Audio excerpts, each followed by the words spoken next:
ইন্নাল মাউতাল্লাযী তাফিররুনা মিনহু, যে মৃত্যু থেকে তোমরা পলায়ন পর, যে মৃত্যু হতে চাও না, যে মৃত্যুর কয়েক মিনিট সময় পাইলে, কয়েক ঘন্টা সময় পেলেও তুমি সিঙ্গাপুর চলে যাও অথবা আমেরিকায় চলে যাও, মাদ্রাজে চলে যাও তোমার জীবনটাকে বাঁচানোর জন্য, সেই মৃত্যু তোমাকে ধরবেই। ফাইন্নাহু মুলাকীকুম, সেই মৃত্যু তোমার সাথে সাক্ষাৎ করবেই। ফাইন্নাহু মুলাকীকুম সুম্মা তুরাদ্দুনা ইলা আলিমিল গায়বি ওয়াশ শাহাদাতি, অতঃপর তুমি ফিরে যাবে দৃশ্য এবং অদৃশ্যর যিনি জানেন সেই রব্বুল আলামিনের দরবারে তুমি ফিরে যাবে।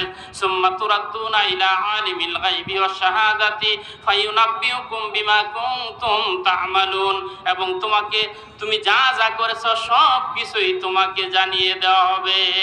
কথা বলেন ঠিক কিনা? তাহলে মৃত্যু যে কোনো সময় আপনাকে আমাকে ধরবে। এই মৃত্যুর আগে আমাদের প্রস্তুতি নেওয়ার দরকার আছে না নাই?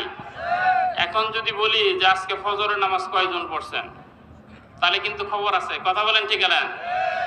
কারণ আমরা কথা শুনতে রাজি, অনেক কোরআনের কথা শুনি, কিন্তু নামাজ ঠিক মতো পড়তে রাজি না। কথা বলেন ঠিক কিনা?